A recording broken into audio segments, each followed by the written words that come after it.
socialism great. Our people out here struggling, trying to make it in the state. Everybody out here doing it, but we the ones who late. Now family, we the ones who gotta delegate. Get that money and the power, never be fake. Stick to code, sign for 3. What did he say? Create jobs, support our own. Educate the same empire back your home. Got 3 degrees, triple 10. 3 PhDs, now we on the CNN. BBTV, let's talk about negligence. Ignorance is bliss, but we can turn it to intelligence. Believe none of what you hear, half of what you see. Let's break it down here on Dr. Boy's TV.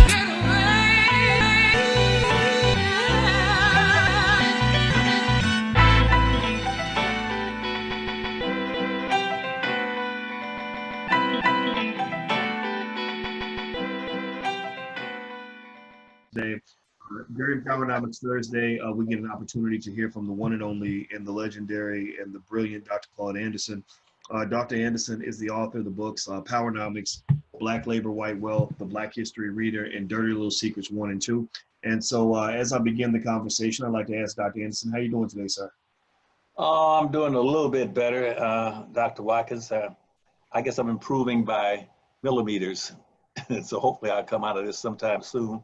But I want to come out of it by the 1st of June, because this is between the 1st of June and the last of this year, December. This is a special year for Black folk. 2020 is it for us. We got to do it and do it right. Well, you know, I think this really is a special year, not just, you know, for the reasons that you mentioned, which I agree with, but also, you know, we got this crazy thing going on with the pandemic. And it's like a massive economic upheaval. You know, you're seeing entire industries getting shifted.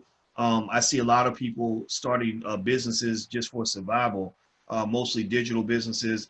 A lot of Black money is actually being diverted to Black businesses as Black folks are trying to sort of figure out how we can sort of rebuild the world in a better way. So I'm actually kind of feeling like the pandemic is an opportunity for Black people to really build a better world. What are your thoughts on that, Dr. Anderson? You're right, and it would be if Black folk were prepared. See, if Black folk had a prepared mind, see, a prepared mind can always take advantage of any circumstance, but an ill-formed and ill-prepared Black mind can't do a damn thing. And when I say a prepared mind, what does that mean? You gotta have a basis. And basis of any wealth and any power and enrichment, any place on earth, is based, first of all, on what you stand on. That's land, period, land. That's why Moses was taking his people trying to find the promised land. Anytime in history, man was fighting, he was looking for land, and to where he can build. And what was he gonna do with that land? He's gonna build a community on it. I mean, Dr. Watkins, even if you watch the old Western movies, when people started moving west, first thing they would do, and they went into the Indian territory, the first thing they'd do, they'd go someplace and find a piece of land, and they would build a fort. Am I right? Build a fort and say, and behind that fort, we're gonna put up a big wall of trees or woods or something where we can protect it. And then we'll put troops behind it. And so if anybody attacks us or anybody else, we got a fort. Or if they didn't build a fort, they would be riding out in open territory in the desert. Guess what they do when Indians attack them? They would circle a wagon. Now tell me when you've seen Black folk either going someplace and finding land, building a fort, saying this is ours, behind it was gonna be our barrier for protection, or if they're out in dry land, open territory, where they say, when the opponents come after them, we're gonna circle the wagons on behalf of Black folk. They don't do those kind of things. Anybody on earth would do those except our people. They don't understand the nature of that. So right now, they gotta figure out how to start building these, finding land, and on that land putting communities, or building forts. If they can't build a fort on land, start learning how to circle wagons when other groups attack them. And that's called being defending themselves against vertical integration. And to see integration is just, they never understood vertical integration. They always got hung up on horizontal integration. We'll talk about all that today if you want to. There's a difference between vertical integration and horizontal integration. Well, you know what, Dr. It's funny you bring that up. You know, I'm hearing a little bit of echo, so I might mute you when I'm talking. That way the echo will go away, hopefully. You know, Dr. Anderson, I was thinking about that, right? And There was a lecture I gave not too long ago, and I think I'm gonna do it again. And I called it the rules of economic self-defense. And I put that together because one of the things I really believe that Black people never learn as children is how to protect ourselves. Right. You know, there is something about being part of an oppressed group of people where they want you to be disarmed. That's why most of these Black men that get shot ain't got no weapon on them. Because the whole life they've been brainwashed to believe that why you need a weapon? You don't need a weapon. The weapons are for the police. The white guy should have the weapons. You ain't supposed to have a weapon.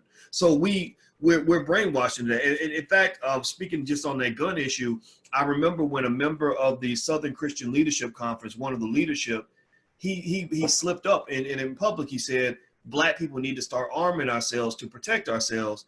And they immediately like removed him from his position, and they said we're going to send him for re-education. You know, we're going to re-brainwash this Negro because apparently this idea of Black people protecting themselves, we can't have Negroes thinking that way, right? So to me, I think that just going back to what you're saying, you know, it's common sense, right? If you stay ready, you don't have to get ready. Most nations maintain a consistent state of readiness and preparation. That's right. You know, they have soldiers on the borders just in case somebody attacks. They got the military together. They're doing drills. They protect themselves economically, politically, physically, etc. We don't really do that. I mean, really think about that. We don't stay. There's very little conversation in the Black community about just readiness and protection. Self-protection. Right. And so even if you just focusing solely on the economic side of it, you know, when I really was thinking about, you know, the way I like to teach economics, I said, we need to talk about these things just for our own protection, because what happens is that you're not prepared. So you spend your whole life constantly being victimized by other people. You're constantly reacting to one trauma, one tragedy after another. You know, even I remember even in my own family, just when you talk about just the economic protection part of it, I remember watching them have one financial disaster after another. And then when the disaster was over, it was like, woof, I'm glad that's over. And then they would just sit there like lame ducks waiting for the next tragedy to happen. And you can't live like that. You have to think about all the things that can go wrong so you can protect yourself when they do go wrong. Can you kind of speak to that a little bit? Do you think, where do you think we lost our desire and ability to really just protect ourselves in every way? I think most of it came out of slavery, where the white man says basically, I want to control you, and you're going to be vulnerable to whatever I do anytime I want to do it. And that's why the white man felt totally no resistance to doing anything he wanted to a Black person. Whip him every day. After they pick cotton all day, if he didn't pick close to 300 pounds of cotton a day, he got an ass whipping that night when he came in, period. And the white man would beat him with a leather strap and put a little piece of metal on the end of it just to make sure he got the point, okay? And that was why that the law itself said that, you know, in slavery and segregation, that a white man can do anything he wants to a Black person. That even if you kill him, white man would insure a black slave with an insurance company. So if I kill this sucker accidentally, I can be reimbursed for it. And because he has no value except the value that I have on. I'm his sole protector. I'm his God on the Almighty. I can do anything I want to a Black person. And that's what the Second Amendment to the Constitution was saying. That's what the gun control law is all about. Told it where it mandated, Dr. Watkins, that in every state had an obligation. Nobody brings this up in discussions about gun control. Nobody brings it up. Every state mandated that during slavery, that every young man between 18 and 45 was mandated. He wasn't asked and suggested that he should do something. It was mandated that every young man between 18 and 45 be prepared to defend white businesses, white family, white culture, and the white man and the white woman especially against a Black person. That's what the gun control laws came in about. 18, And that's why in total states, not only would you do that, but we'll call that a militia, a white militia. So we have it as an organized, established reinforcement preparation. And so that if black folk break loose any place and start any kind of disturbance, that's why John Brown got trapped, you know, again, because they called out the Marine Corps and he went up to break into the armory to get the weapons to free blacks. They called a militia. And then about 24 hours, they showed up and trapped him up there. That's why if you have a race riot in Detroit in 1967, and if it's triggered by whites, again, keep in mind now that we had over 367 major riots. Every riot up to the 1960s were triggered by whites. Black folk had never rioted. Never rioted. They responded to riots that whites triggered. And then like a Detroit riot, they called in the military. And the military came out, air troops and everything else, Air Force, and in Tulsa, and the airborne in Detroit in '67 to protect white folk, to protect the community. When you had those hurricanes out in New Orleans, when black folks sitting out on a damn little bridge for a week and a half with no food, no clothes, no medicine, or nothing. They don't send in the ambulances and the hospitalization with medication and food, stuff like that. They send in the military or the police. The police is an extension of the military. Its primary responsibility is to protect white folk because white folk are prepared. That's why right now, out of about 367 million damn rifles and pistols, white folk own 99 and 99.5% of every one of them. Whites own them. And you got blacks running around saying, I'm against weapons because black folk get a gun, they'll shoot each other. Then you deal with the stupidity of black folk. And see, if I was advocating again, if I was a president of the United States, I'd tell black folk, let me tell you one thing. How you stop white folk from shooting black folk? You should tell black folk, for every black person you shoot, the white person gets shot too. You hit me, I hit you back. You send me to the hospital, I send you to the cemetery. And saying instead of having a gun, I would have black folks should say, since we're outnumbered, we're the only original minority outnumbered, 10-1. We don't need a pistol. We need machine guns. We need cannons. And pretty soon, white folk get the message. Say, well, those damn black folk are not stupid. We keep them as a minority. They can still hurt us because, hell, now black folk won't be worried about getting a pistol. They be going out trying to get atomic bombs and stuff like that, blow up the whole damn country. And see, that'll scare the hell out of white folk to find out black folk are no longer, I'm against a gun. I don't want to be anywhere near guns because let the white folk have the gun. And I'm gonna go with Martin Luther King. We're gonna walk down the street. We're gonna hold arms so we hold each other's arms so we can't use our hands. And that way, and then we're gonna sing, we're nonviolent people. So the white racist run out of a crowd with a baseball bat and a brick hit us in the head. All we say is, we're nonviolent. We're nonviolent people. Turn the other cheek. When the blood runs in the street, let it be ours. All that old kind of BS. Instead of being like Red Fox at that time who said, no, you run out here to hit me. I got this knife, you're gonna get cut. And there's a difference. If you start fighting back and see, and all that civil rights BS, when I was pushing back in 1960, telling me you're going the wrong way. Because when you start marching, talking about you're nonviolent, you're reinforcing racism against black folk. You're giving white folk an open permission. You're giving them a free card to hit black folk in the head with a brick when they want to. And so because white folks have a philosophy right now, the reason they hate black folk is black folks, they hate us because of our skin color. That's BS. White folk don't hate you because your damn skin color. They don't give a damn about your skin color. They hate you because your condition. You're poor and powerless and the weak, and that's why they hate you.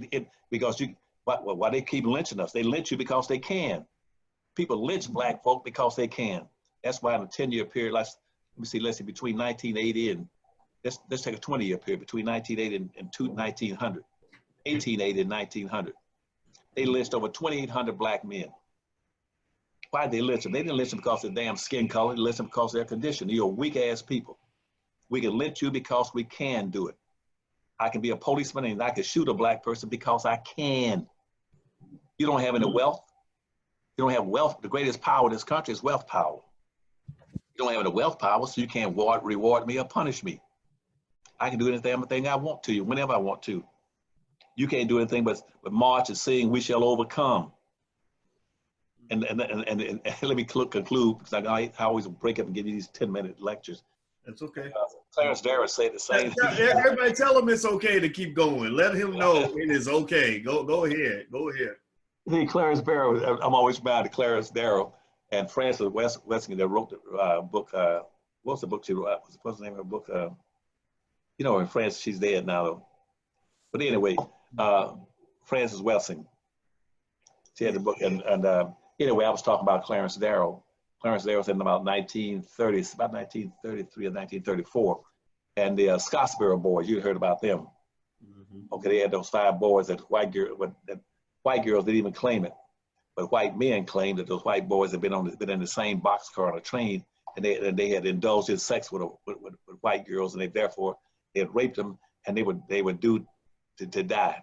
They had been on death row for something like 10, 11 years, something like that, and blacks couldn't do anything. So Clarence Darrow was a white lawyer. Says, let me go down there. He went down there within the courts, and within a day or so, he came out and said, hey, turn those boys loose. They turned them loose, and when they turned them loose, black folk out on the front of the courthouse, you know, they saw him coming out. They just started shouting, "Oh, Lordy, Lordy, Lordy, come through! Oh, Lordy, Lordy, thank you, Lordy," and started dancing and singing. And Clarence Darrow said to me, Clarence Darrow stopped him and said, "Hold it, hold it, hold it." He said, "Cut the damn bullshit. Cut the bullshit." He said, "Yeah, I got them off." He says, and if you black people spend less time singing and dancing and praying and marching, white folk won't find it so easy to kick your asses. Quote unquote, okay? That's how the Scottsboro boys got off and down in Alabama after being on death row for so long. Because Darrow said, "Quit cut the crap. Always marching and we're talking about we are nonviolent. Turn the other cheek." And white folks, and that's not what it should have been about. One day I'll tell you about what the Bible said about turning the other cheek. That's what Samson, Samson that came to the earth to protect black folk, the first black people on earth. They were the first people on earth and the first Jews on earth. And Samson came in as a prototype for Jesus Christ in the Old Testament. And Samson came to the earth for one very specific reason. Back to your point again, to protect black folk. He came in to protect them, protect the Jews. That's how they were black. Protect them. That's all he said. He didn't come here to be a minister. He didn't come here to march and sing. Samson was a drinker, a drunkard, a gambler, alcoholic, a woman chaser, everything. But one thing he did say is, I'm here to whip ass and take names. That's all I'm here for. And that was his thing. That's all he talked about. And I'm only here to whip butt. And what he's saying, that's why when he in the Valley of Lehigh, when he went for 48 hours, he whipped heads. He whipped heads with a jawbone of an ass. Now listen to what that says. With a jawbone. The jawbone is what? Cheekbone. And he said, I'm not turning my cheeks. I'm gonna turn your cheeks. And with the jawbone. And so back to your point, he protected him and said, you should be protecting your damn self, just like Charles Darrow said, you should be protecting yourself against people that are trying to do you in. And that's why I tell black folk, always go vertical. Protect your own people and all these things that are coming at you, be ready to deal with them. And a prepared mind can survive and prosper. An ill-prepared mind can't do a damn thing but take an ass whipping. All right. Everybody support Dr. Claud Anderson. Dr. Anderson is the author of the books Powernomics, Black Labor, White Wealth, The Black History Reader, and Dirty Little Secrets 1 and 2. Type in the URL for his website because everybody needs his books. Go to powernomics.com. Somebody type that in so other people can see it. It's powernomics.com. Also, I want to shout out Terry Cobb and the Madden family. I saw your donations. Thank you. I didn't say anything at the time because I don't want to interrupt Dr. Anderson when he speaks. But I did see a donation. I want to say thank you for supporting the platform. Anybody else who wants to support, feel free to go to intelligentblackpeople.com. That's intelligentblackpeople.com. Third thing I want to mention to you guys, as you're hitting the thumbs up button, Dr. Anderson spoke about Black Wall Street. Well, one of the things that we did with our film division, I don't know if I mentioned this to you, Dr. Anderson, but we have a division called Boyce Watkins Films because we believe Black people should own entertainment. So we're making movies and supporting Black filmmakers. So we have something called Black Movie Night. And tonight is Black Movie Night. And one film that we made was called Resurrecting Black Wall Street, directed by Dorian Chandler. And it told the story about Black Wall Street. because, and I'd love to get your take on some of that, because you know, that story was one that was tragic and traumatic, but it was also one that people worked really hard to bury and misconstrue and lie about, you know. And I believe every Black child in America should know that story before they know about any other story. Before they even know about the American Revolution, anything else, they should know the story of Black Wall Street. So I'd like to get your take on that. But actually, before I ask you for that, Dr. Anderson, I want to mention to everybody, we're going to watch that movie tonight. You can watch it for free. Just register at blackmovienight.net. That's blackmovienight.net. So today is the 21st of May. So if you're watching live, we're going to watch tonight at 8 o'clock at blackmovienight.net. You can register there, not .com, .net. All right, Dr. Anderson, so can you tell me, when you talk about, I thought about Black Wall Street when you mentioned how a lot of the riots that were started by whites, they would then blame it on Black people. They would act like Black people started it when really somebody else started and we were responding. Black Wall Street seems to kind of fit in that category, that, you know, in terms of how the media misportrayed it as, you know, we got these Negroes going crazy, and these brave white men are going to go over and protect the community. Can you help set the record straight on the Black Wall Street tragedy? And you, as a history expert, you know, when I mention Black Wall Street and you're sharing that story in a way that we need to hear it, what comes to mind? And take as long as you need, because I think everybody, bring your kids in so they can hear this. They need to hear from Dr. Anderson. Go ahead, sir. Okay, let me start at the beginning then. See, the Black Wall Street that everybody talks about was not really the real Black Wall Street. You know that, don't you? That was not the first primary Wall Street. You're talking about Tulsa, Oklahoma, right? Mm-hmm. Well, really wasn't even Tulsa. It was called Greenwood. It was Greenwood, Oklahoma. It was outside of Tulsa. That's where they had the little Black Wall Street. There was in Greenwood, which is a suburb of Tulsa. But even there, that was almost a miniature a duplication of the real Black Wall Street. The real Black Wall Street was Durham, North Carolina. That's where Black folk had built all these major industries, the insurance industries and banking industries. All with Black was in Durham, North Carolina. But in Greenwood, they began to sort of duplicate it out there, and they did the same thing up in Wilmington, North Carolina, and some other places where Blacks were trying to build some businesses, but white folks knew that they were vulnerable. Same thing in Rosewood, Wilmington, North Carolina, Rosewood, and Tulsa and Greenwood. And so whites rioted, destroyed it, most of these communities. And most of them really started taking on a great impetus in about right at the end of World War I. And that's what they call it, in 1920, call it the long red summer. You're familiar with that, aren't you? That's all across America. White folk began to push back against Black folk coming back from World War I with some commitments. They ain't taking no more free ass whippings. They've gone off now like the Harlem group, Harlem Hellcats, one of the big groups that had gone off to World War I in Germany and France, were fighting the Germans, and they had learned to defend themselves, and they were prepared to defend themselves against all comers. They called Harlem Hellcats, and when Johnson was one guy, he got recognized and decorated for it, leading the Black Hellcats in France. But he had said, defend yourself, just like he had defended himself in combat. And so, but most of the Blacks in those various areas, like what you call Wall Streets, they were defenseless. Most of those Black, because white folk had enacted after the Civil War in 1865, they come up with all the Black codes, and the Black codes restricted how many weapons Black folks could have. And they had passed codes saying that basically Black folk could not have, at best, they could have a rifle. They could have a rifle. They could not have pistols and stuff like this. So Blacks didn't have that many weapons in Tulsa or Greenwood or in Rosewood or in Wilmington or any place else in the United States, even in Harlem or across Detroit, like the riots of 1943. Blacks were going out there with golf clubs and baseball bats trying to fight and defend themselves against whites in Detroit in the big riots of 1943, because Blacks are basically unarmed. And see, the problem is really inside the Black race, because we right now, we got so much internal hatred for our own people that we try to, and we've been taught to imitate whites, to see Black folks the same way white folks see them. White folks see Blacks as weak people who can take a free ass whipping. They're unarmed, they can't fight back. And that's why That's what the police. That's why the police keep shooting black folk.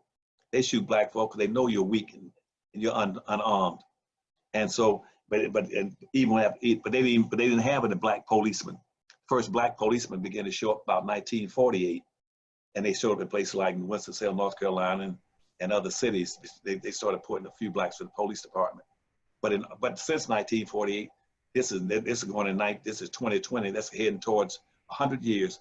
Do you ever hear about a black policeman killing whites? Never. You ever seen about them drag them out, shoot them in the streets down, shoot them while they're running, jogging? One area where I will jump in on that a little bit is my father was a police officer for 25 years, and he killed one man in his whole career. And from what I understand, and the man that he killed actually happened to be a white man who pulled a gun on him. And I will say, I mean, just to lay out the full narrative in terms of what I remember seeing, and this was in the 1980s. And one thing that was really interesting about the police is that I saw a lot of cops, I knew a lot of cops, so I learned the good and the bad as far as what goes on with police. And one thing that he mentioned was when he shot that white man that was terrorizing the whole neighborhood. There were white people in the neighborhood that wrote him thank you letters, saying thank you for dealing with this person, But what was also interesting though was when he got hired on the police force, and in the force he was on is the Louisville Police Department, which is in the national news all the time now for racist stuff they're doing against black people. So I give him a hard time about that. I say, what are y'all doing? But he's retired a long time ago, so he's not connected to that directly, but. I do know, I remember him telling me that the connection with cops, the blue code in terms of, like the way they operate like a street gang where they don't snitch on each other, all this other stuff. He said that code was so strong that he said that he had fellow cops that were members of the KKK that would stand by him before they stood by a random white person on the street because that police code was so strong. And I just share that story just because that was what I remember seeing. But it also kind of told me a lot about this sort of thinking, that you're above the law. And you're right. When that police department is in the news for shooting somebody, it's almost always a black person, so the racial stuff is there, but it's also a connection in my mind to just the fundamental problems in terms of how the police operate in general as soldiers, as these people that don't have a respect for human life in general, and they're not going to respect black life because we're the easiest ones to kill. Right. Well, you're absolutely right, and that's so they kill black folk because they can. Remember that. The answer: they kill black folk because they can. That's important. That's the equation for you. Now, see, I was functioning as an investigator for the Safe Street and Crime Act in the 1967 riots in Detroit, Michigan. And I was down with the police department, the assistant police commissioner's office. And I was out. I used to ride every night, just leave the commissioner's office, go out and ride with the vice squad and the morale squad, just because I had to do these reports that I was working on about possible riots and what was happening with black folk. And again, when I went with Florida, and I was in the governor's office, I knew all about, again, watching how the police operated. And we had something like 19 grand juries operating just in Dade County. And what they were after was drug addiction. But the people they were picking on were black people. They weren't picking, see, most of the drugs being brought in this country weren't being brought in by black folk. Drugs is a white collar crime. It's not a blue collar crime.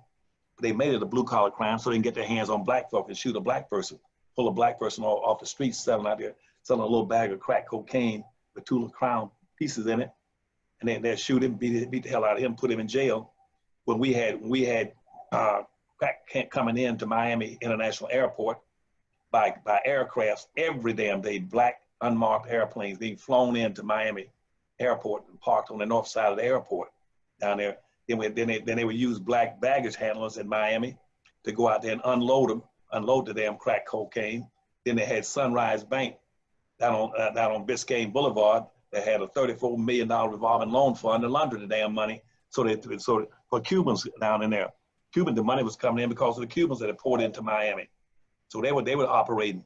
And at the same time, you had people sitting in the White House at that time in early 1989. At that time, again, I'd left the governor's office, was running campaigns for Ed Dunn down for the Attorney General for the state at that time. And guess what?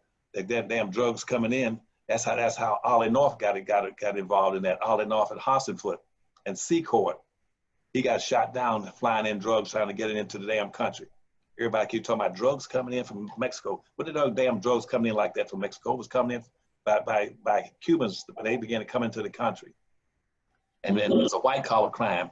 Blacks can't go out there and bring in drugs because all the drugs are being raised as crops down in Latin America, processed down there. You had to be able to speak Spanish. They were on deal with their own people to be able to interpret. And all the drugs were coming in boats and airplanes, being brought in massive numbers into the country. But it wasn't black folk. All black folk, they would have a little small piece of crack and get his ass whipped and shot. When the people that were bringing in all the drugs in Florida and down at that time, over at the bank, and they were laundering the money. And then when they were using Sunrise Bank, they would go buy 3 or 4 houses and store money in the damn walls. And then when they would use the banks and the walls in those houses for storing money and drugs money. And they had so much damn money, couldn't keep it in the bank because at that time we could track them down too easily. See, all the bullshit is put on black folk. Because black folk are not prepared to deal with this stuff. They don't understand the name of the game. See, black folk get charged with blue collar crime for out walking around the street with trying to be a pimp or a hustler and breaking into a gas station, get a damn 6-pack of beer, get his ass whipped and get shot. When white folk are stealing, white folk are classified what they call a white collar crime, civil. So their crime goes into the civil courts, black crime goes into the criminal courts. So blacks wind up with a damn record. So he can't vote. He spend time in prison and get his ass whipped and killed in prison. Blacks don't understand the game. The game is going on. And that's why I write these books to try to explain all this stuff to black folk. You're locked into a game, a social construct, and you're not gonna win. That's why you keep losing. You don't lose for 5 different reasons. One, mean you don't win for 5 different reasons. One, the first reason you don't win is because you have a little understanding of who we are and why we are where we are. That's called a social construct. That's in that book, Black History Reader. First thing I talk about is a social construct. Tell black folk where you are, who you are, and why you're here and how long you've been here. That's the first reason you keep losing. I got that book right here, by the way. Thank you. You're a good man. Thank you, buddy. And that's one in that's in that 5 packs of books they get for the Black History Reader.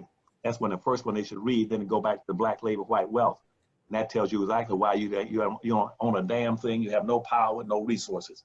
How are you gonna live in a society and be competitive? The second reason you keep losing is because you're an out group. You're an out group. You have no friends and allies. And throughout history, you've had about 1 or 2 white people that really was a friend of yours. John Brown was one, and they hung him. But up at Harper's Ferry for trying to break in and free black folk.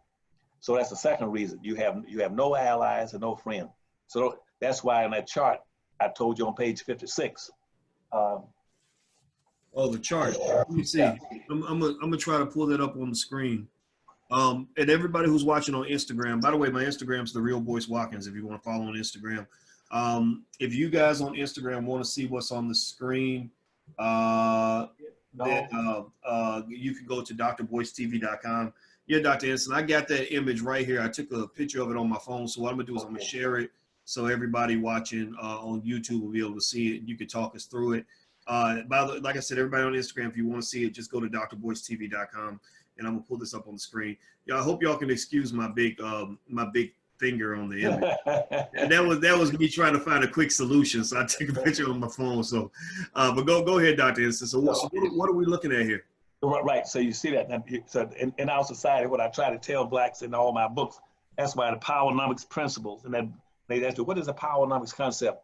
It teaches us how to learn how to aggregate, not integrate, but aggregate, come together and aggregate, and pool all of our resources, power, and wealth in a vertical system that goes up and down from the top to the bottom. And that's what that chart is telling you. We need to always stay that every power and wealth on the earth is always, everything has been distributed from the highest to the lowest. And so on the left there, you see that black goes all the way down and runs all the way across religion, poverty, gender, ethnicity, and political party. That's how it's been distributed. And over whites now, whites are they got their vertical order, going from the highest of the whites to the lowest white. That's why on a plantation, the white master, he owned the damn plantation. And I have 200 slaves, but guess what he did? He had a responsibility and obligation to go all the way down to the bottom and take care of the lowest white. That's why right now, all those red states you see that's gonna be voting for Trump and everything, and so everybody in those red states in the South, they're red now, they were red 150 years ago. That's all the way across the South, Alabama, Mississippi, Louisiana. That's what they call them red states all the way out through the central. They stick together and play as a team, And so across that then, so let me run down and finish telling you what these other things, I'm gonna go back to that chart. Sure. You want to put the chart back up on the screen? Well, no, let me give you the second, I gave you the 2 points. First one that I'm gonna tell you is that blacks don't have any friends. You have no friends, don't let nobody BS you. Nobody that gives a damn about black folk. Nobody. That's why you start talking about right now with the virus, and that 6 to 7 blacks gonna die for every 1 white person dies. You start talking about getting resources, get to the grocery store. You don't have any damn supermarkets in your neighborhood. They're gonna put those most supermarkets basically in white neighborhoods. When the neighborhood becomes primarily black, they're gonna move them to outside the city. And then you got major automobile lots or something, selling property and stuff. They're gonna move it outside. They're gonna move the wealth outside. They're gonna move the industries outside, move them away from black folk. So, because nobody's gonna do anything for you as black people. That you're gonna be. So, in the case of a terrorist attack or a virus, you're gonna have to struggle like hell to get resources. That's why you don't have any hospitals in the black neighborhoods. Basically, you don't have any. Most of the black doctors don't even exist in the black neighborhoods anymore. Integration destroyed your neighborhoods, took everything from you and moved it out, so that you'll be just as vulnerable as hell. And so you don't have any allies or friends. And so if you go down that chart again, well, first we'll get to the chart. Third thing I had was, is the constitutional social construct. That's your third thing. I don't see any blacks ever challenging the social construct.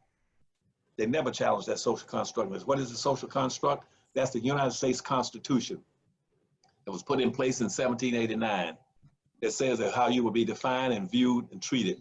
That's locked into a social construct. How in the hell are you gonna start talking about, well, we can socially integrate? No, you can't. The construct is there. The whole system is based on that. Whole system is based on that social construct. That's why you find right now that, for instance, the whole justice system is based on that social construct. That's why right now, out of attorneys, about 95 to 96% of all attorneys that we have in the United States are basically whites, the attorneys. Again, let's move up from that. Let's go to the prosecutors that are prosecuting people. You might wonder, well, why is it that jogger down in Georgia, the black guy was shot by 2 whites who said they were performing a citizen's arrest on him and just shot him and killed him. Why is that they didn't do anything about it since January? That's because, again, the prosecutors in the country, again, 95 to 96% of all the prosecutors in the United States are whites. The state prosecutors are whites, not black. And as a matter of fact, I guess out of all the state prosecutors in the United States, you got over 65% of them are whites. We got about almost half the states in the United States don't have not one black prosecutor. That's why they know how to prosecute those guys. So let's move up from the next. Then you go up to the federal level, where you're gonna have federal courts. And guess what? That out of that, again, that's basically whites. People say, we're gonna get blacks, so we're marching, we're gonna march, and when the Martin Luther King marches with civil rights leaders, we want justice. How the hell you gonna get justice when justice is only perceived, can only be visualized through the eyes of whites? That's why at the federal level, we move up to the federal level from the prosecutors, that for federal judges, guess what? From 1789 all the way up to 1948, that's a long ass time, isn't it? Okay, guess what? During that course of that time, they'd appointed something like almost 1,450 federal judges. And guess what? They hadn't appointed not one, Dr. Watkins. You're a smart man. Listen to these numbers. And from 1789 all the way up to 1948, they had appointed something like about 1,450 federal judges. And guess what? Not one was black until 1948. Wow. And then following that from 1948, let's go over to 1970 when I was President Carter in the White House. So from 1948 you go to that goes to 1950. Then from 50 to 1970, that's about 22 years. 22 years, they appointed about another 3 or 4 judges, federal judges, in another 22 years. So when I'm in President Carter, you only had about 4 or 5 black federal judges in 1970s. And guess what? Then I use my contact and my skills in playing the game with them to get some black federal judges. And I appointed with my contacts personally, going out of my way, playing the game to beat the game. I appointed 3 the federal judgeships in the 1970s. Now, and you said, well, Dr. Anderson, you mean tell me that you appointed almost the same number of black judges in the time you were with the president than they had appointed for black federal judges in 200 or 300 years? I said, that's right. Now, who they are. That was Al C. Hastings down in Florida, Fort Lauderdale, Florida. Joe Hatchett in Jacksonville, Florida, and a black federal judge out in San Diego, California. So I appointed as many judges as the United States had by myself that have been appointed as federal judges in over 360 damn years. Then you should be saying, well, where are all those black civil rights leaders? Why wasn't anybody else appointed as a federal judge? Why is that you got to go appoint by yourself 3? And they had about 3 or 4 in 360-something years. About 100 years in slavery, that's 400, almost 460 years. Why is it that you can appoint more in by yourself than they had appointed in 460 years? That's at the federal level. Now let's go to the top level, Supreme. And guess what? Right now, Donald Trump is stacking the federal courts. He's stacking the federal courts to make sure that you don't ever get any more justice. So all these black talk, we looking for justice. You forget about getting justice. Forget about it. You ain't gonna get it. All the federal judges, he's gonna stack all these courts now with federal judges so that you won't get it anymore. And Obama, while he was in office, asked about how many federal judges Obama appointed in 8 years. And you can almost hold every finger down, hold the fingers up for it. So the federal court's gonna be stacked for the next 40 or 50 years. There'll be no justice for you. So people ask me, what's going to happen to us? I'm telling you that. You're going to be able to waste the time for you to even think about going to court. Let's go above that to the Supreme Court. They put the Supreme Court in effect, after they set up the Constitution. They set up a Supreme Court. Guess what? The first 57 judges appointed to the United States Supreme Court, guess what? They were all slaveholders. So that's why you didn't get any justice. Because you go into the Supreme Court, they were slaveholders. So that was first 57. Now, since those first 57 in the last 100 some years, guess what? Then almost 99% of those were white racists. They put in one half-ass black that's on there to pretend he's a black man. He's a white man pretending he's black. I'll sit up there right now. Out of 99, out of 9 of them right now, he's pretending he's black. Thomas, that poor guy. He's they have attention there. He has been talking about, we got to go back to the original intent of the Constitution. I can't do anything to help black folk. We got to go back to the original intent. I said, hell, the original intent was for your ass to be a slave. Well, you ain't too damn bright then. And so now you got one black man set up in the Supreme Court, and Donald Trump is stacking the Supreme Court against your ass. So he stacked the federal courts. And then prosecutors down here, that you can't get in there. You haven't got that many black lawyers. Because when they learn in law school, they go into white universities, learn how to practice law. And guess what they teach them? You make your decision in race matters based on stare decisis or previous court rulings. And somebody got more than a third grade education. Well, hold a second. On previous court rulings, the previous court ruling back in 1857, the Dred Scott decision said a black man has no rights. So if you're going to go by previous court rulings, and you're now a black attorney, how are you going to represent me in court when you're going by stare decisis and the previous court rulings?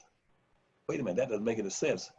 if the previous rule in 1857 said a black man has no rights that a white person is bound to respect, and that's what they're teaching you in a white university going to law school. Well, that's what we learn. They don't teach us anything else. And I say, are you familiar with the 13th, the 14th, and 15th Amendment and the Civil Rights Laws of 1865? Yeah, they taught us about that, but we know about it. They tell you that was the second Constitution. You got two constitutions. The first one in 1789, then one following this Civil War. You got two constitutions. The second Constitution was written strictly and solely for black folk to reverse 1857 Dred Scott decision, which says a black man has no rights. But the Supreme Court, which is made up of white racists, they took and turned it upside down and neutralized it so black people couldn't use the 13th, 14th, and 15th Amendment and the civil rights laws. That's why the Slaughterhouse case of 1872 says that those laws are written strictly and solely for black folk. So did the Sanders Law, court ruling in 1789, said again that those laws were written strictly for black folk and white folk and nobody else could use them. That Hispanics can't use those laws, that Asians can't use those laws, that Arabs can't use those laws, it's 13th and 14th and 15th Amendment civil rights laws, can't use the civil rights laws. Those things were written for black folk. But you sit there and let people go down on you and teach you things backwards, you go along with it. That's why you're not advancing. That's why you never win. The system is stacked against you. All this is in those books. And Ted said, there's no way you can win. You waste your time going to court. Then they said, well, Dr. Anderson, well, what we did as a white person, we just narrowly defined those laws so that you can't go to the courts and win based on a group concept. You have to go as an individual.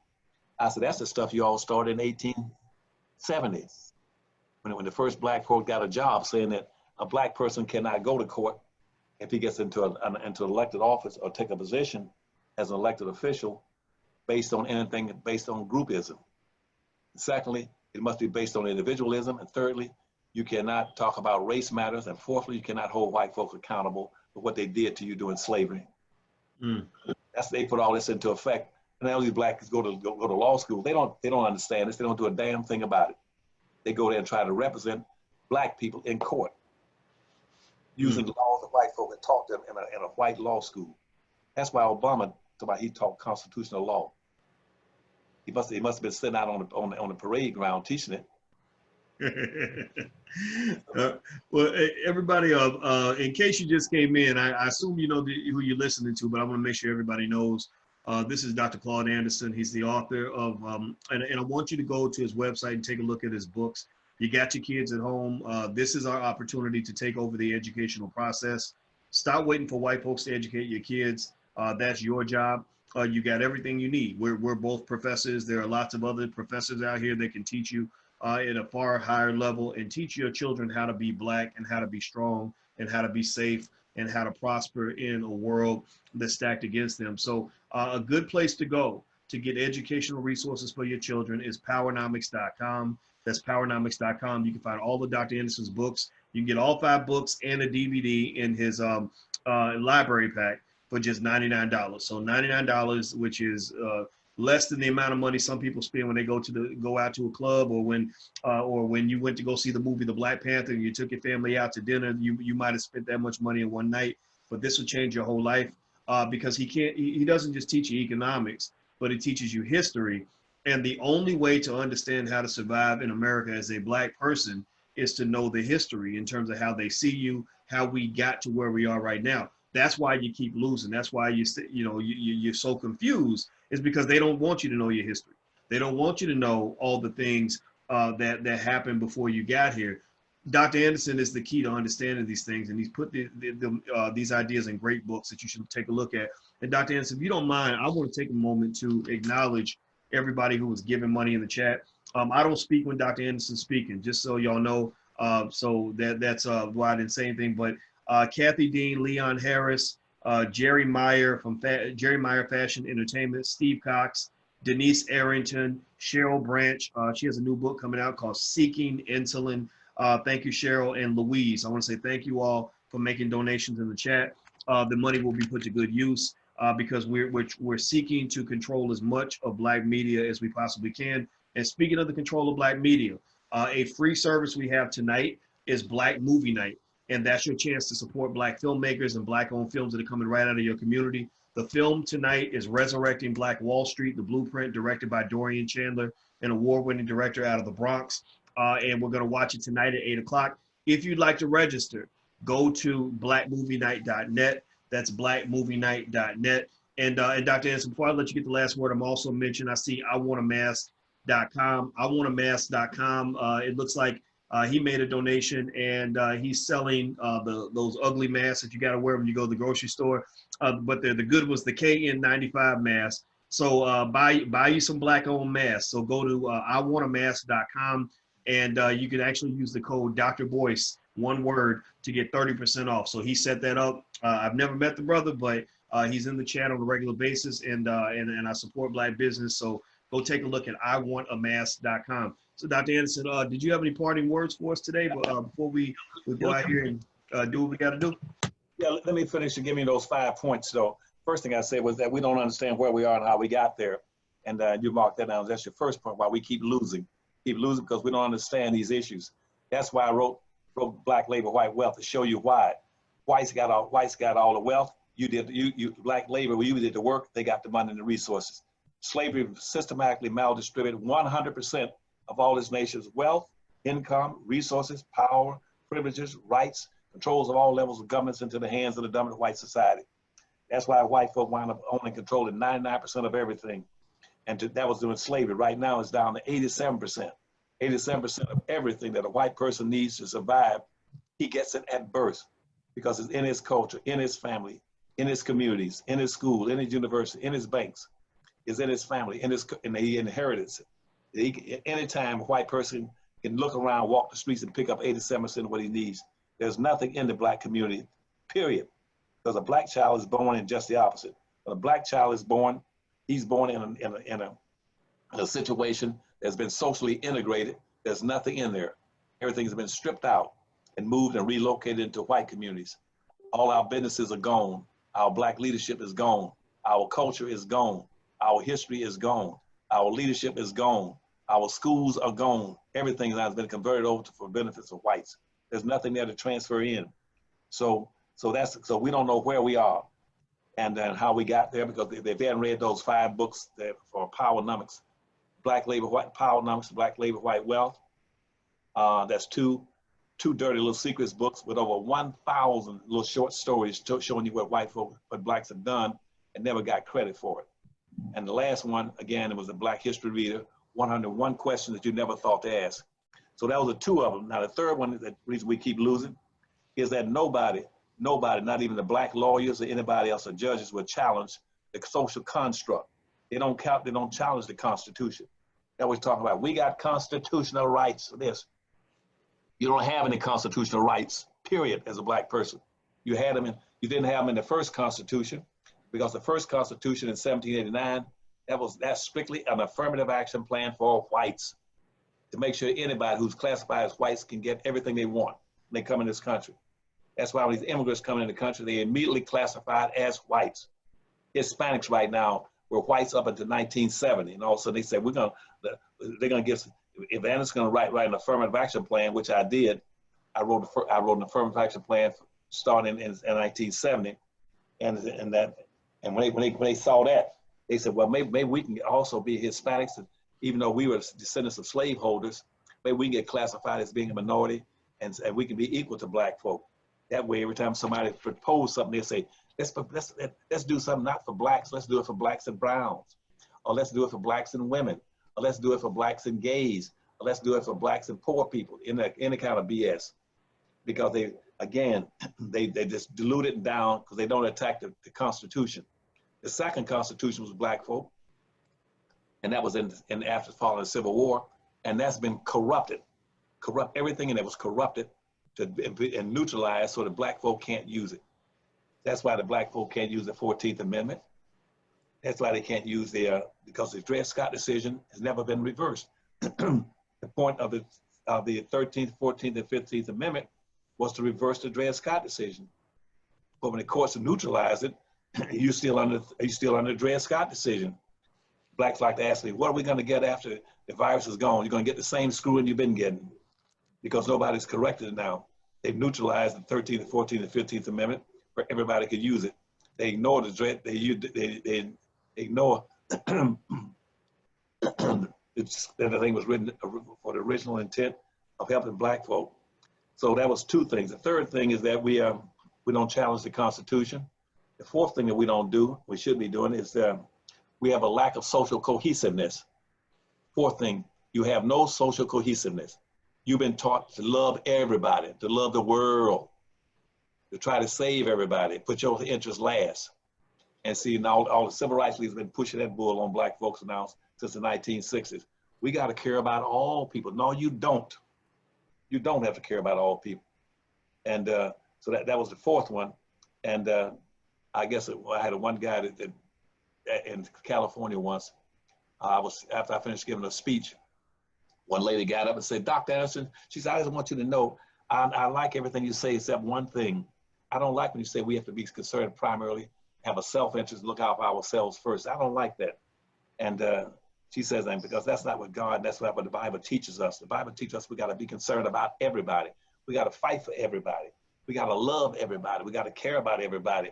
And so I said, who taught you that? She says, the Bible teaches me that, and God teaches me that. I talk to God every night I talk to God. And when she said that, when she finished telling me that, I'm on the stage. And guess what?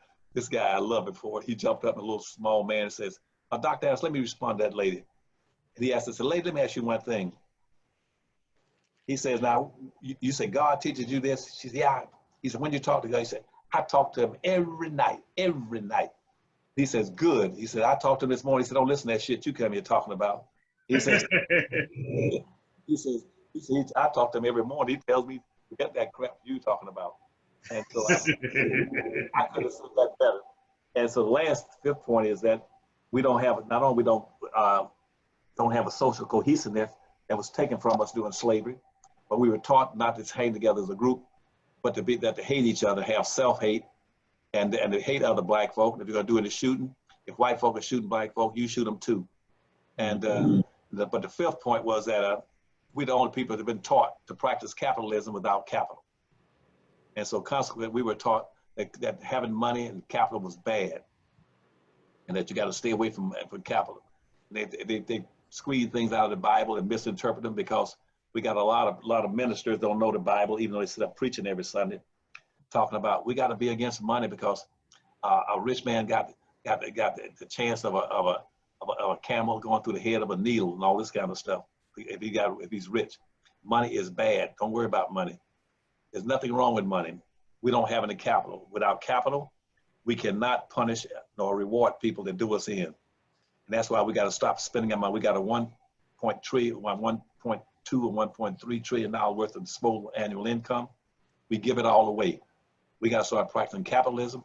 Every dollar comes into a black hand. We got to start practicing group economics and keep it all in our communities. But the problem is we don't have any communities, so therefore we lose. And that's why I want black folks to start practicing capitalism. Don't listen to anybody come here talking about socialism. You tell them they want to practice socialism, tell them to move to Russia and to China.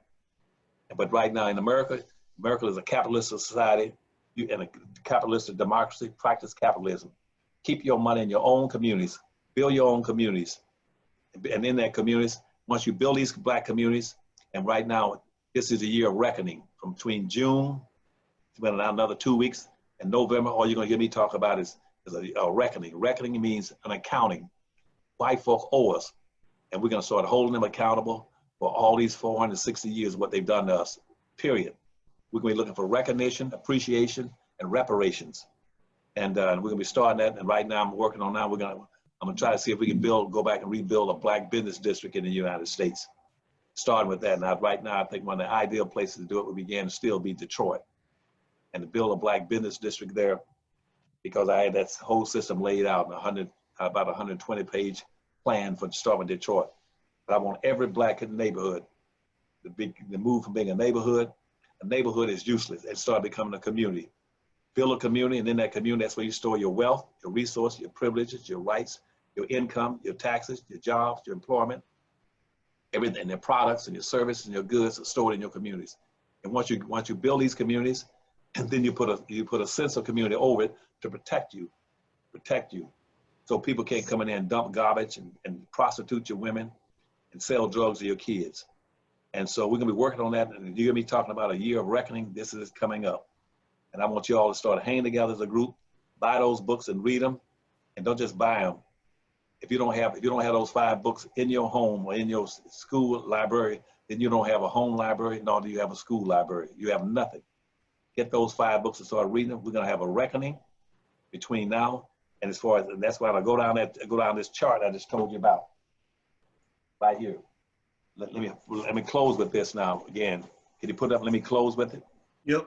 I will pull it up right now.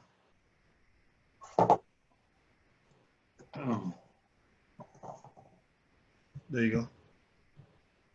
Okay, at the top of that was religion. Blackness is a vertical system. Everything that's got power and wealth goes from the highest to the top.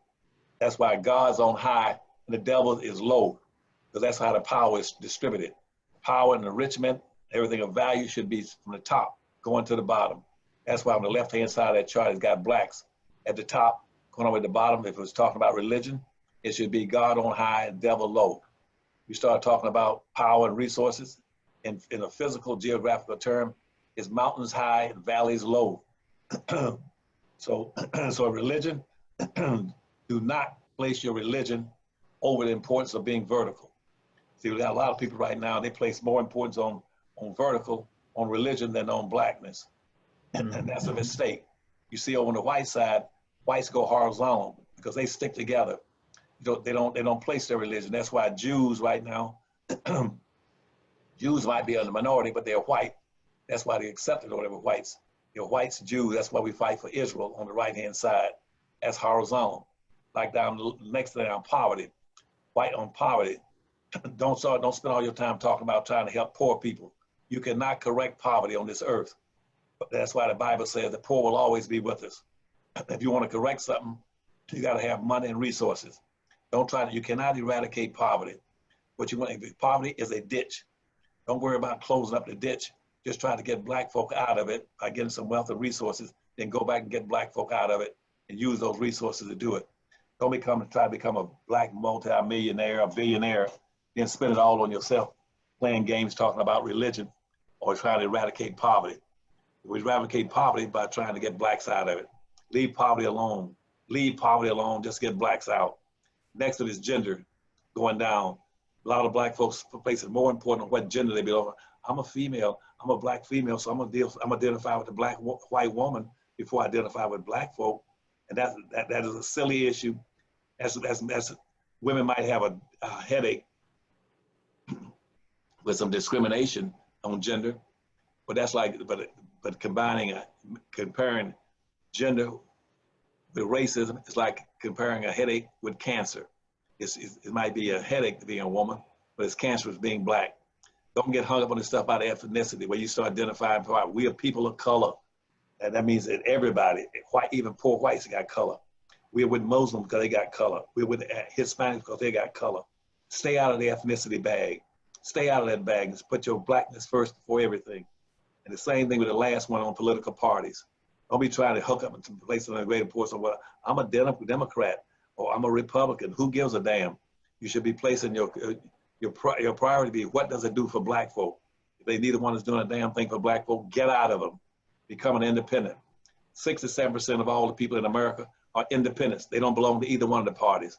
And black folk right now, they can become, right now, 38 to 40% of all the blacks in America are claiming to identify with the Democratic Party.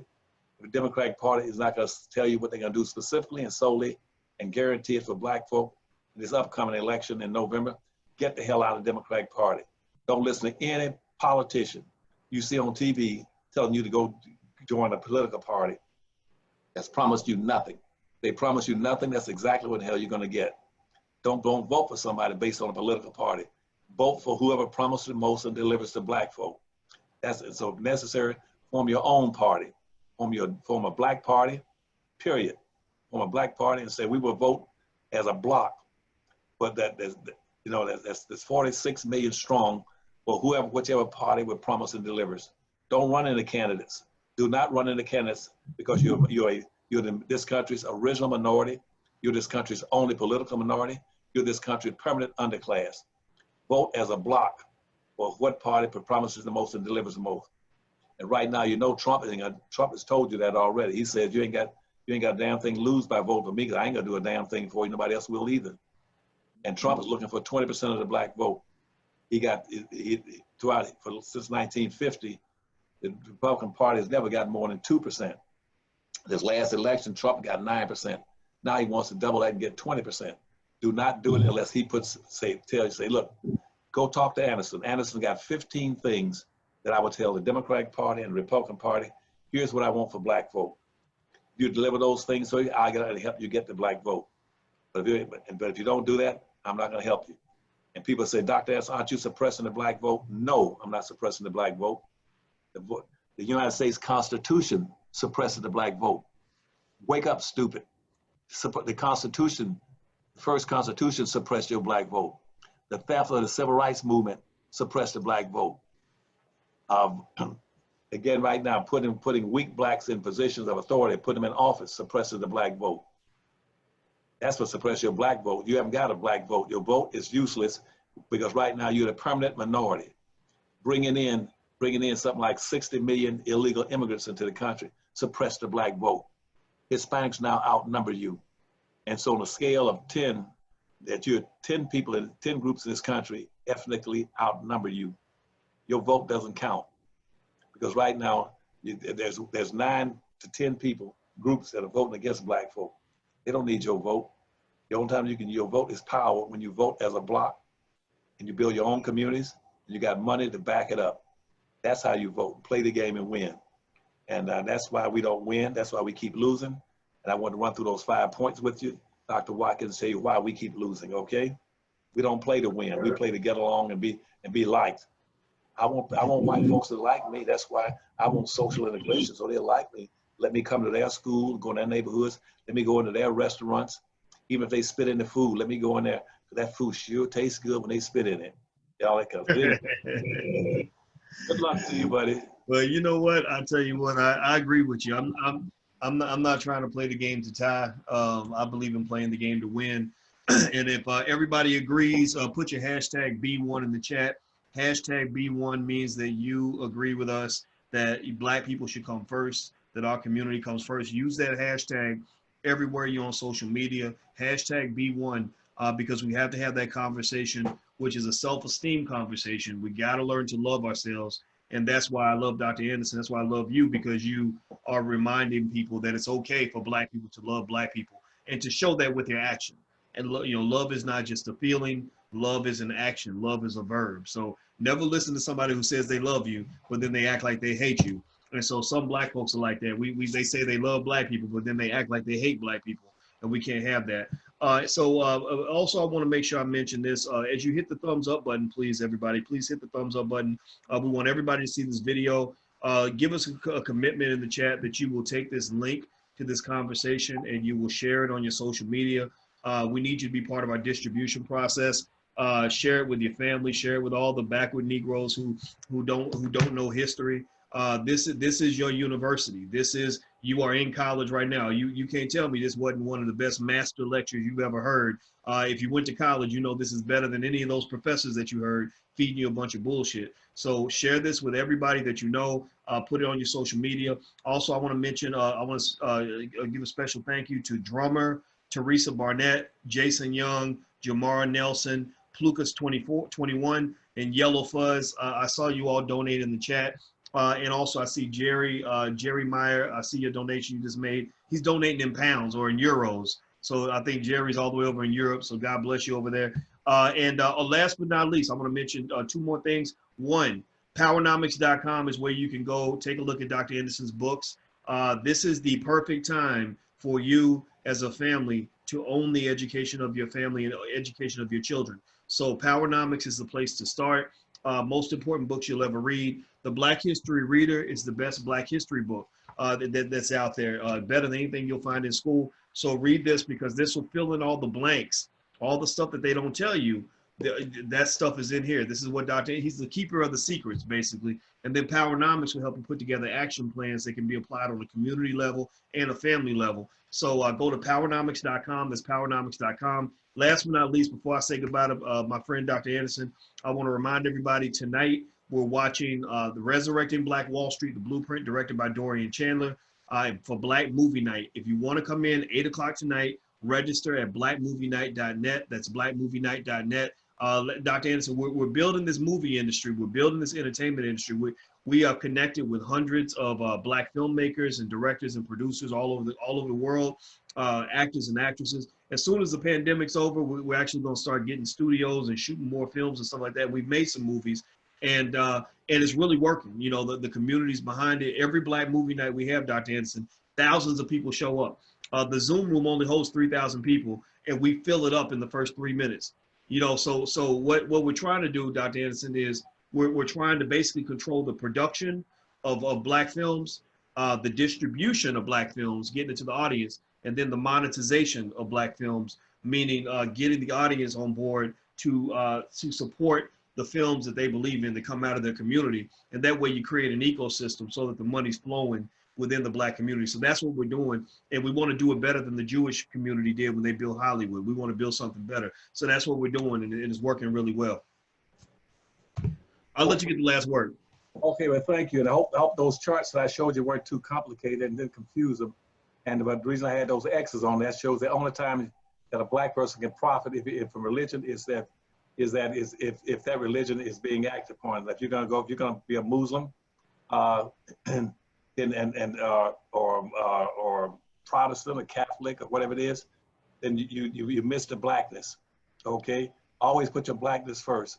And as I told you again, as a pilot, I used to tell my passengers, if we lose cabin pressure and at 30,000 feet, we start descending and lose pressure, put the mask on yourself first. Don't get up and take the mask and try to put it on everybody else all around you. Sit down and sit your butt down and quit coming to it. If there any midgets back there, or peg legs, or humpbacks, or gays that need a mask, no, put it on your butt first. Say it's self-preservation. That's what we're moving into now with this virus. So between June and the end of the year, I'm gonna be pushing very hard across America for Black folk. That's my sole mission on this earth, is to push for Black folk, get them in a position where they can be a competitive, self-sufficient, and people to be able to compete and survive and prosper on this earth. And so that's why, and I'll let you know next week how many people actually, I'm gonna call the Powernomics Corporation, see how many of those books that they call and sold. So I know how many Black folk in their homes, they got an understanding of all these different racial issues. So they won't be misled by either the Republican Party or Democratic Party and by liberals or conservatives. There's no difference between a liberal and a conservative. Neither one of them give a damn about Black folk. Both of them are just trying to take care of their little ideology. They're not gonna do anything substantive for Black folk, neither will the political parties. Take care of yourselves, put the mask on yourself first, and sit down and ride the plane out. I love all of you, I love you, and I look for you next week. And I'll let you know if it got those books so we can start working by the 1st of June, getting preparation for this election that's coming up. And I want the Democratic Party to know that they don't come to me with an agenda they're going for Black folk. They're going to lose a lot of Black votes, okay? That's right. All right. Well, thank you very much, Dr. Anderson. One more time, everybody. Everybody, please give Dr. Anderson a digital thank you, digital round of applause. Let him know how much you appreciate him. This is my American hero, and it's an honor to have an opportunity to talk to him and to have him here every week. And we just appreciate you so much, Dr. Anderson. Thank you very much. Thank you. You have a good day. All right, you too, buddy. I'll see you soon. All right, everybody. Love you guys. See you tonight at Black Movie Night, blackmovienight.net. See you guys soon. Take care. Bye-bye.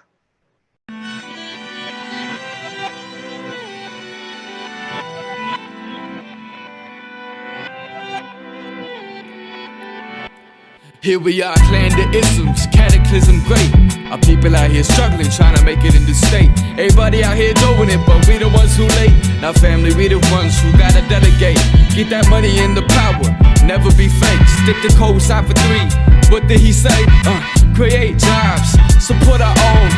Educate the same empire back your home. Got 3 degrees, triple 10, 3 PhDs, that we on the CNN. BBTV, let's talk about negligence. Ignorance is bliss, but we can turn it to intelligence. Believe none of what you hear, half of what you see. Let's break it down here on Dr. Boy's TV.